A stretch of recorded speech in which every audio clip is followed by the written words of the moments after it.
वो सार्वजनिक रूप से ऐसी बात करे, तो इसके बारे में कोई 2 ओपिनियन कैसे हो सकते हैं? ये तो बहुत अशोभनीय है, अभद्र है।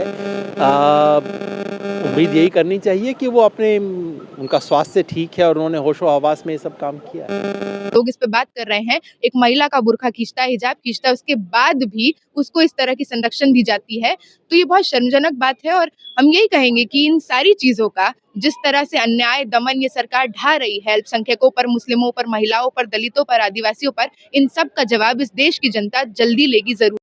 देखिए, खाली माफ़ी की बात नहीं है, ये माफ़ी से भी खाली सॉल्व हो जाए ऐसी बात नहीं है। बहुत ज़रूरी है कि ऐसे लोगों की अकाउंटेबिलिटी तय हो, कुछ पैमाने तय हों कि कुछ नहीं किया जा सकता है महिलाओं के साथ, दलितों के साथ, आदिवासियों के साथ। न्याय करना इस सरकार के बस की नहीं है, पर जनता को भी न्याय करना अब शुरू करना चाहिए। न्यायालय को इस पे कुछ इंटरवेंशन करना चाहिए। माफ़ी से क्या होगा, क्योंकि रिपीटेड पैटर्न इस सरकार का, मैंने आपको 4 से 5 नाम लेके बता दिए। ये तो एक तरह से हरासमेंट है, आउटराइट रेपिस्ट है इस पार्टी में भरे हुए, जिनको पूरी तरह से संरक्षण दिया जाता है। समर्थक ये कह रहे हैं नीतीश जी तो महिला उत्थान के बड़े हितैषी हैं, देखिए आत्मनिर्भर बना रहे हैं, 10-10 हजार रुपए दिए। बिल्कुल, चुनाव आते ही 5 साल लूटिए उन्हीं महिलाओं को। ये जानना बहुत जरूरी है, जिन महिलाओं के खाते में 10,000 रुपया गया, वो 5 साल उन्हीं को लूट कर, उन्हीं का पैसा है ना? जिस पैसा को लेने के बाद, क्योंकि गरीब वंचित महिलाएं हैं, क्योंकि एक ऐसा राज्य है जहाँ पे शिक्षा नहीं है, रोजगार नहीं है, स्कूल नहीं है। मैं खुद बिहार से आती हूँ, तो मैं स्थिति बहुत भली भांति जानती हूँ। उनके अकाउंट में जब 10,000 आता है, तो उनके पास कोई चॉइस नहीं है। वो फील करते हैं कि अच्छा, कोई भी नहीं दे रहा है, कोई तो पैसा थोड़ा दे रहा है, तो उसी को वोट कर देंगे। पर ये जानना बहुत जरूरी है, 5 साल का उन्हीं का मारा हुआ पैसा उनके खाते में दे दिया जाता है। जो लोग जिहाद के नाम पर आए दिन शोषण करते रहते हैं, उन लोगों को क्या कहेंगे? क्या नाम देना चाहिए इस घटना को? किसके नाम पर? जिहाद जो कहते हैं, कभी हाँ। लव जिहाद, कभी थूक जिहाद।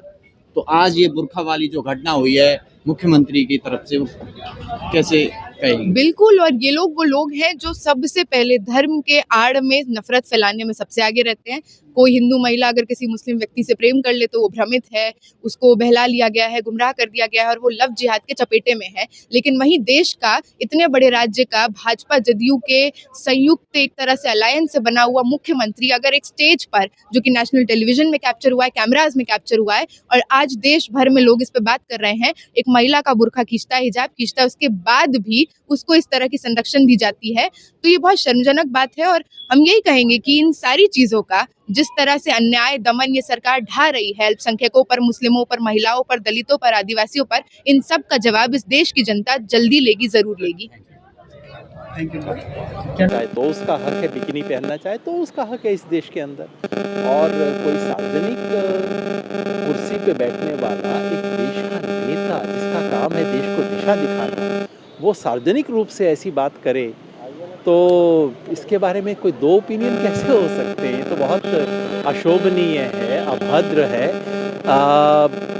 उम्मीद यही करनी चाहिए कि वो उनका स्वास्थ्य ठीक है और उन्होंने होशो-हवास में ये सब काम किया है।